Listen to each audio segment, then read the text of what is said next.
Bom dia, irmãos, paz seja convosco. Vamos dar início à nossa escola bíblica de número 173. Estamos estudando o livro do Apocalipse, estamos terminando todo esse estudo, esse panorama bíblico que nós fizemos, versículo por versículo, desde Gênesis, e estamos aí terminando já o livro do Apocalipse. Então eu te convido abrir a palavra de Deus no livro do Apocalipse, capítulo 21, verso 22. Estamos estudando o novo céu, a nova terra, como vai ser, o que tem lá, muito maravilhoso, o que nosso Deus tem preparado para nós. Ele tem o melhor de tudo que existe, Ele tem o melhor para nós, amém? Então vamos lá, versículo 22 diz assim: e nela não vi santuário, porque seu santuário é o Senhor, Deus Todo-Poderoso e o Cordeiro. Então, o santuário era o lugar de encontro com Deus e é passado. E agora, os servos de Deus estão em total plenitude com o Senhor na Nova Jerusalém. A comunhão é total, a comunhão é plena. Não tem mais que levar sacrifício como era no Antigo Testamento. Não precisa mais levar o Evangelho às nações, porque já finalizou esta etapa, né? O tempo da oportunidade já acabou. Então não precisa mais de santuário. O Salvador e os salvos estão unidos para viver eternamente. O santuário é o próprio Deus e o Salvador, que propiciou que tivessem agora a plenitude na presença de Deus. Então agora tudo se fez novo. Verso 23. A cidade não precisa nem do sol, nem da lua para lhe darem claridade, pois a glória de Deus a iluminou e o Cordeiro é a sua lâmpada. Então nós temos aqui agora um texto que nos lembra Isaías 60, verso 19. Deus é o sol da justiça. Então, a glória de Deus não se apaga. Então, não sabemos a realidade do sol, da lua, se é que vai ter, se não vai. Não dessa forma que existe hoje, porque não terá dia e não terá noite. Então, essas realidades serão mudadas, mas não sabemos como vai ser. O texto mostra que não tem mais trevas. A plenitude da glória de Deus é ela que vai brilhar totalmente no novo céu, na nova terra, a nova Jerusalém, na morada de Deus com seus servos e na vida deles. Não precisam mais de nada do sistema antigo, tudo se fez novo. A glória de Deus agora ilumina a cidade e os salvos. E esse brilho vem do Cordeiro, quem propiciou toda essa realidade. Verso 24. As nações andarão mediante a sua luz, e os reis da terra lhe trazem a sua glória. Esse texto traz muitas dúvidas. Quando fala nações, alguns creem que esta nova Jerusalém é a Jerusalém, né? Aquele grupo que crê que vai haver o milênio na Terra. E existe então essa corrente, mas é muito difícil isso, né? A citação da Nova Jerusalém, ela está ligada dentro do contexto do céu mesmo, porque não tem mais dor, não tem morte, não tem pranto, e isso não está de acordo com a questão, né, dessa Jerusalém que eles dizem como cidade real. Então, ser aquela do milênio, ali não tem isso. Então, é a que veio, a que desceu do céu. E no final do milênio, Satanás é solto, vai ter dor, vai ter morte, vai ter pranto. As pessoas se distanciam de Deus com a perseguição, com a luta. Então, não faz sentido, né, pensar numa Jerusalém geográfica, uma Jerusalém ali física. Então, temos então aqui uma nova Jerusalém sendo a realidade do céu. A ideia das nações andarão, né, mediante a sua luz, é que todas as nações virão. Ou seja, tem gente aqui de todas as nações, de todas as tribos, de todas as línguas, são servos de Deus vindo de todos os lugares. Então, temos aqui a ideia da universalidade do conhecimento de Deus, ou seja, todos saberão a respeito da luz do Senhor.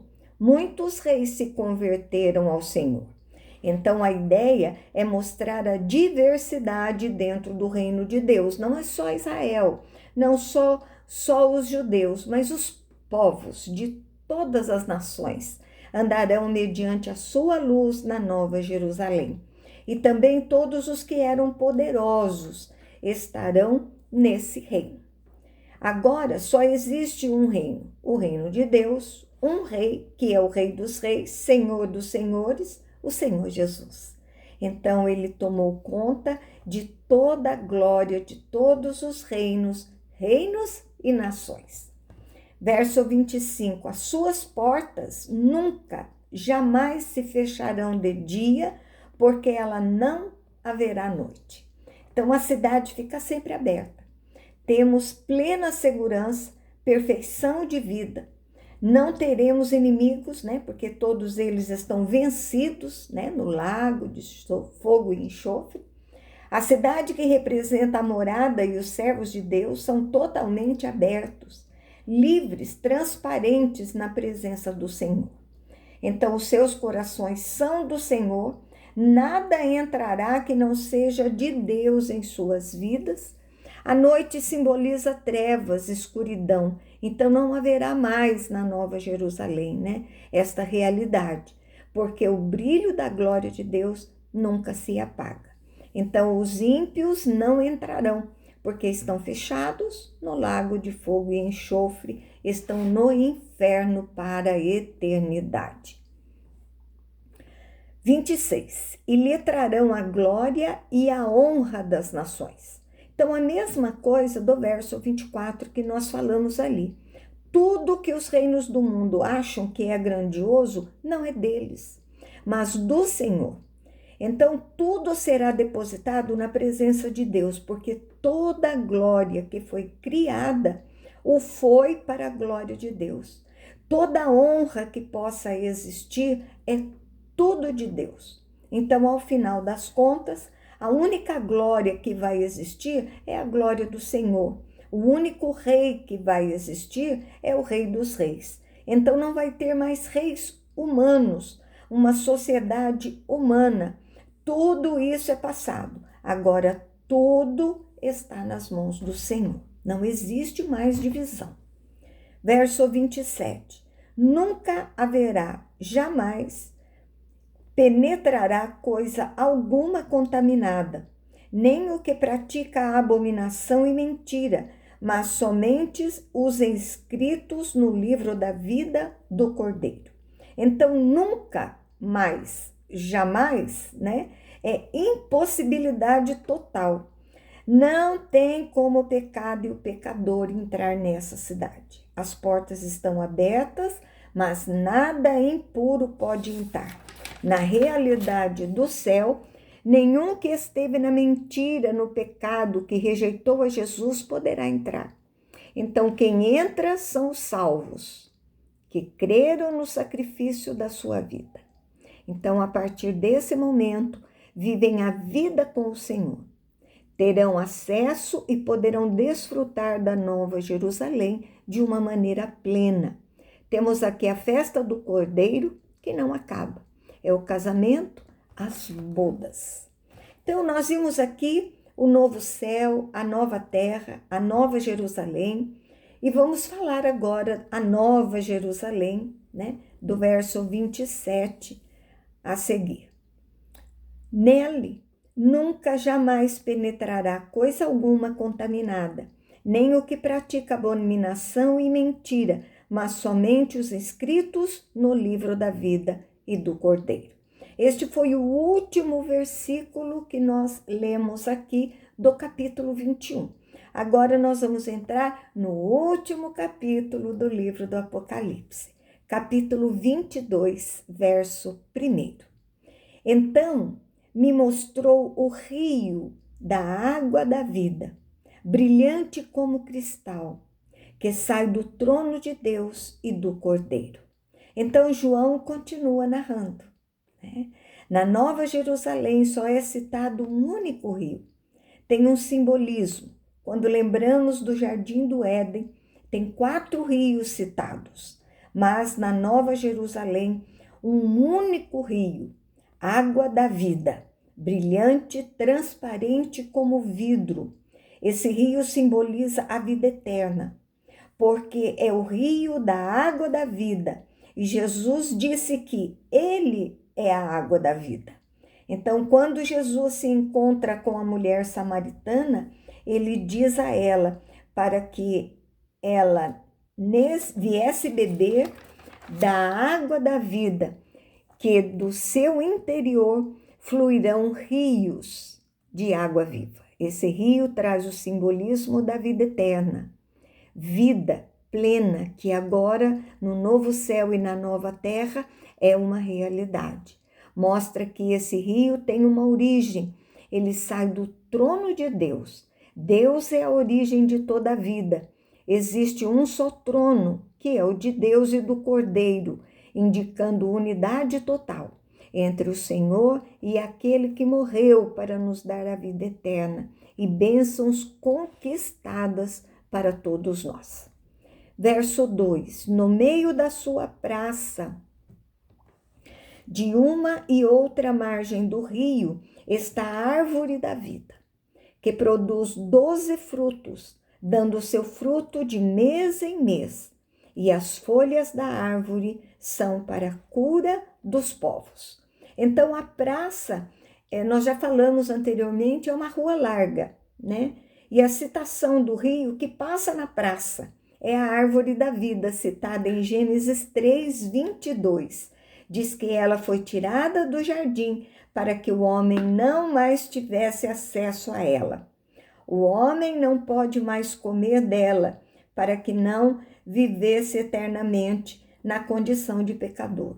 Mas aqui ela reaparece e acessível ao ser humano na Nova Jerusalém. E pode comer dela, porque está plenamente pronto, restaurado, para viver a vida eterna na presença do Senhor.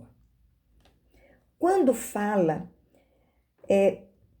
produz, né? Está aqui ligado, né? Está tudo produzindo, está tudo sendo ligado. Ali em Ezequiel 47, 12 diz: e junto ao rio e à sua margem, de um e de outro lado, nascerá toda sorte de árvore, que dá fruto para se comer. Não cairá a folha, nem acabará o seu fruto. Nos seus meses produzirá novos frutos, para as suas águas produzirá novos frutos, porque as suas águas saem do santuário, e o seu fruto servirá de comida e a sua folha de remédio. Então, os frutos não param. É o ciclo da vida e da natureza. Não existem mais no novo céu e na nova terra, na nova Jerusalém. Não existem necessidades. Então, mostra um Deus que vai cuidar de nós em todos os aspectos. O texto lá atrás diz que não haverá mais dor, nem pranto, nem morte, porque essa árvore tem folhas que curam. João está escrevendo de uma realidade futura do céu, para pessoas que estão vivendo uma realidade aqui na terra. Quando ele diz que as folhas são para a cura dos povos, não quer dizer que tem doença na Nova Jerusalém e servem dessas folhas para serem curados. Não é isso. Ele fala que quando estivermos lá, estaremos totalmente curados de tudo que nos afligiu, tudo resolvido. Esta árvore nos traz uma realidade do céu de abundância, de total cuidado de Deus, de bênçãos, de sustento e também de saúde, né? Esse é o foco dessa citação. Verso 3. Nunca mais haverá qualquer maldição. Nela estará o trono de Deus e do Cordeiro, e os seus servos o servirão. Então fica claro que não temos mais nada antigo, né? Maldição nenhuma. Indica que o pecado trouxe e não faz parte da realidade da vida. O trono simboliza o governo de Deus, que sempre existiu em todas as épocas. E o texto diz que Deus continua reinando. Quando diz que estará o trono, traz a ideia de proximidade muito maior com Deus, né? A presença plena de Deus e do Cordeiro, a alegria plena em adorar ao Senhor. O céu não é lugar para ficar sem fazer nada. Teremos atividades e o texto não diz como serviremos a Deus na Nova Jerusalém. Se eu consigo nessa terra, sendo pecador, ter tanta alegria em servir a Deus, em fazer a sua obra, em adorar a Deus, eu imagino o que Deus tem preparado para nós lá no céu.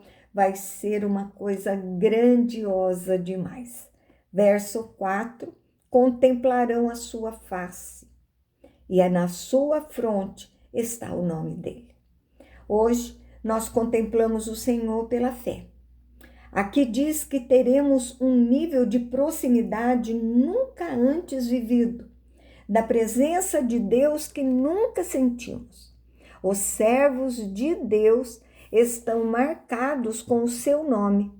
Então, são sua propriedade exclusiva, os seus amados, pelos quais ele entregou a sua vida na cruz.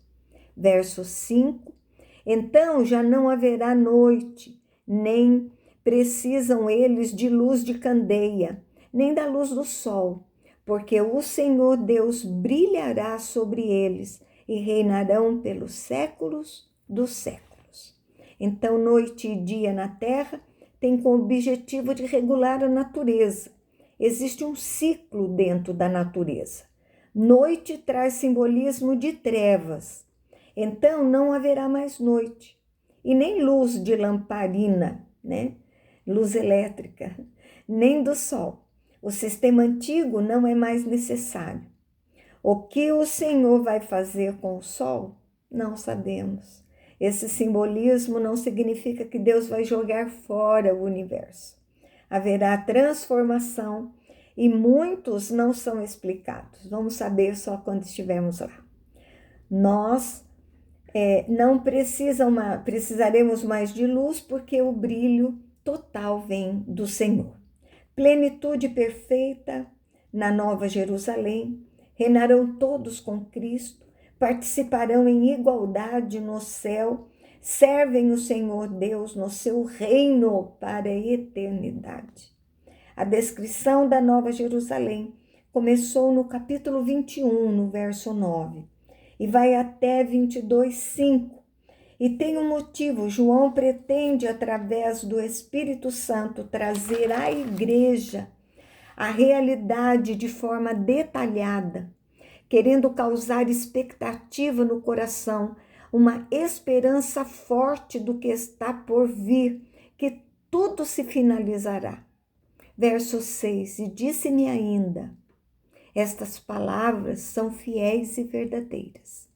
O Senhor, o Deus dos espíritos dos profetas, enviou seu anjo para mostrar aos seus servos as coisas que em breve devem acontecer. Então, essas palavras não são invenção, né? Deus dos espíritos dos profetas, Deus que fala ao espírito dos profetas no interior deles, revelando profecias para levá-las aos seus servos. O que vai acontecer em breve. Não é ideia de tempo, mas de expectativa de que tudo vai acontecer. Está sempre preparado para a volta de Jesus. Jesus vem. Temos aqui uma palavra do próprio Cristo. Verso 7. Eis que venho sem demora. Bem-aventurado aquele que guarda as palavras da profecia deste livro. Então, quando Jesus trata, no versículo anterior, a certeza das coisas que devem acontecer, na sequência vem uma palavra do próprio Cristo. Eu venho sem demora. Muitos julgam demorada a promessa de Deus, mas ele diz: venho sem demora, venho no tempo certo, cumprirei tudo o que foi prometido. O servo de Deus, ouvindo isso, vive numa expectativa do retorno do Senhor, aqui expresso na certeza da vinda do Senhor Jesus. Feliz aquele que vive e confia nessa palavra. Coloca em prática no dia a dia. Jesus chama a igreja a crer nessas palavras. Acredite, eu venho sem demora. E agora, conselhos e promessas finais. Verso 8, eu, João, sou quem ouvi e viu estas coisas. E quando ouvi e vi, prostrei-me ante os pés do anjo que mostrou essas coisas para o adorá-lo. E João confirma que tudo que apresenta nesse livro é verdade. Fiz como orientado para escrever esse livro. Então, Apocalipse 19:10, a situação parecida, João sem querer, tem a intenção, ele percebe as revelações tão grandes que confunde o anjo com o próprio Deus. Ele se prostra para adorar o anjo. Verso 9, então ele me disse, vê, não faça isso. Eu sou conservo dos teus irmãos, os profetas e dos que guardam a palavra deste livro. Adore a Deus. Não faça isso, diz o anjo para João. Sou servo de Deus, junto com você. Temos claramente aqui de que a adoração é somente a Deus. Qualquer tipo de idolatria não é aprovada, não está em acordo com a palavra de Deus. Adore só a Deus. No verso 10, disse-me ainda, não seles as palavras da profecia desse livro, porque o tempo está próximo. Então o anjo continua falando com João, dizendo, não feche, Todos devem ver, devem ser acessível a todos, que foram enviados então para 7 igrejas da Ásia. Hoje está em nossas mãos e qualquer pessoa pode ler esse livro. A ideia do tempo próximo, pessoas precisam estar preparadas. O livro diz em todo tempo isso. Prepare-se, o seu Deus voltará.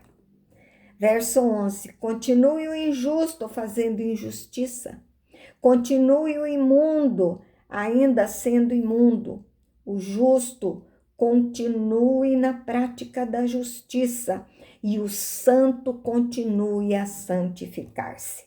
Então o anjo está falando agora a respeito do fim e significa que haverá um momento, como o tempo está próximo, que as oportunidades cessarão. Então não tem mais como ter arrependimento. O que não entregou sua vida a Jesus vai continuar fazendo injustiça, até ser julgado pelo Senhor no juízo final e o imundo também. O justo, haverá um tempo em que ele receberá a recompensa de Deus. Continuará sendo justo na presença de Deus, justificado por Cristo no julgamento final. E o santo continuará santo na presença do Senhor. Existe uma urgência na tomada de decisão. A porta da misericórdia será fechada. Essa é a nossa maior preocupação. Aqueles que dizem não, aqueles que dizem ainda é cedo, aqueles que dizem eu ainda tenho muitas coisas para fazer, depois eu venho para Jesus. A porta da misericórdia será fechada. Verso 12.